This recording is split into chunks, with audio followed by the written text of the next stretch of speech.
I'm not sure there's been a more beloved entertainer over the past 50 years than Bill Murray.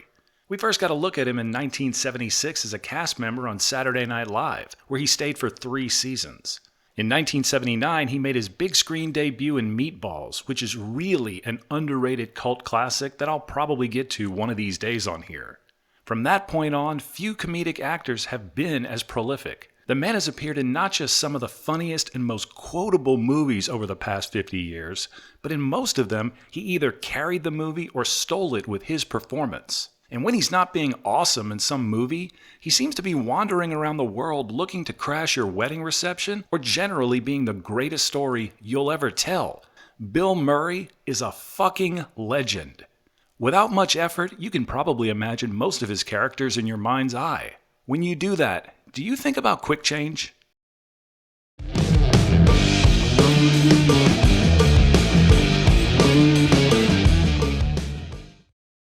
Sandwiched in between Scrooged and Ghostbusters 2 on the one side and What About Bob and Groundhog Day on the other was Bill Murray's only attempt at directing. In 1990's Quick Change, co-directed with Howard Franklin. Starring Murray, Gina Davis, Randy Quaid, Jason Robards, plus a stellar supporting cast. Quick Change is one of those rare gems that somehow got overlooked at the time, despite being an absolute classic. We'll get back to that later. Quick Change gets started following Murray dressed up in a full clown costume, deadpanning his way through a New York subway ride, being accosted by strip club barkers, and basically just being assaulted by the city. Even under all that grease paint, it's obvious the guy's done with the city. To add insult to injury, as he's approaching the bank a few minutes before closing time, the elderly security guard is already trying to close up shop. What follows is an exceptionally planned bank heist, at least considering we're talking about 1990 here, before the Western world adopted a near total surveillance state in response to 9/11. I won't spoil the escape for those that haven't seen it, but it's actually pretty clever. Quick Change is the story of Grimm, a New York City planner who has had enough of the city and everyone in it. Along with his girlfriend Phyllis and best friend Loomis, they plan to rob a bank and head off to Fiji or Martinique if things go off the rails. And do they ever? If all goes to plan, once outside the bank, things should be simple. All they need to do is get to the airport and fly away to freedom. Instead, it becomes a cat-and-mouse game between Grimm, who's attempting to keep his bumbling accomplices in check from ruining all the plans he's made, and NYPD Chief Ratzinger, played masterfully by Jason Robards, who has had one too many high-profile misses and who really needs a win. As you'd expect, Robards plays a straight man to Murray here, and it's such a fantastic juxtaposition. Robards plays it mostly as if he's in a drama, except for the occasional realization that his plight is also tied up in the nonsense that is this city. He's the other side to Grimm's coin. After making it a few blocks away from the bank, Grimm calls Ratzinger, still pretending to be inside the bank to continue to negotiate the release of hostages.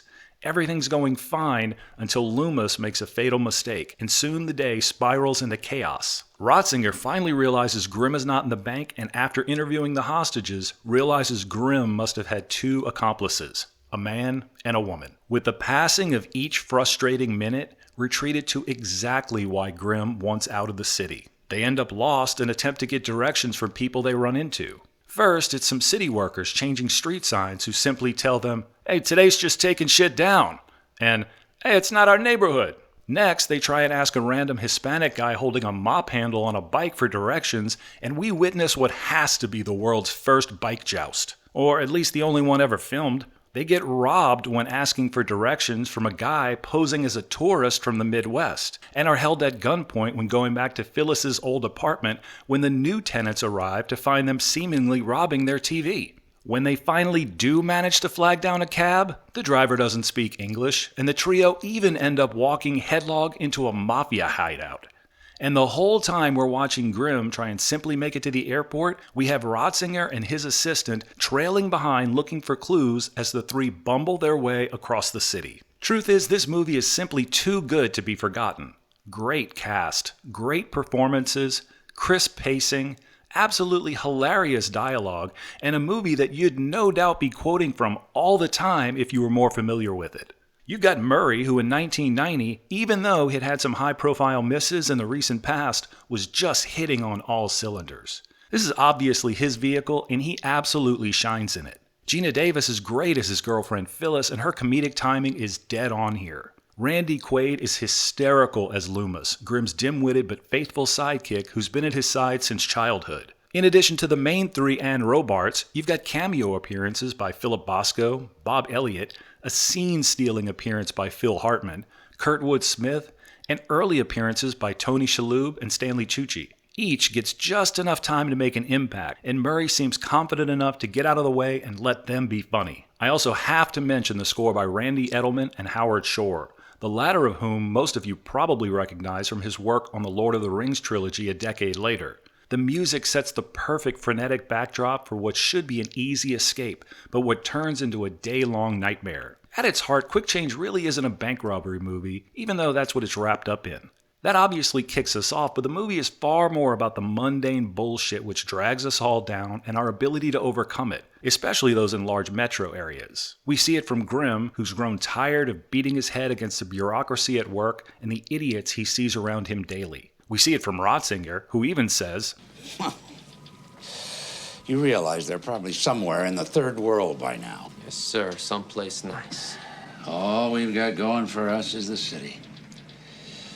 Our only hope is that they're mired down in the same shit that you and I have to wade in every day. Why do I still want this fucking job? Can't I imagine a more inspired destiny for myself? What we witness is a beautifully written and acted farce, in the very real sense of the word. Each absurd situation continues to build on itself, and as viewers, our frustration level builds as the trio run into obstacle after obstacle. We've all been there in one degree or another, and have probably imagined what it would be like to throw up our hands and say, "Fuck it," and wonder if it wouldn't be better to rob a bank and just head off for the islands. I mentioned earlier that Quick Change was overlooked when it was released. It was made with a budget of just $17 million, but only managed a little over $15 million at the box office. But why? Well, keep in mind that while both Ghostbusters 2 and Scrooged have gotten better loved with time, neither were huge hits when released. Ghostbusters 2 made $215 million, but was considered a failure by the studio, and the movie just didn't have the impact the first did. Scrooge made over $100 million, but also got mixed reviews. Even though it's hard to believe now, no one was running out to see the new Bill Murray movie in 1990.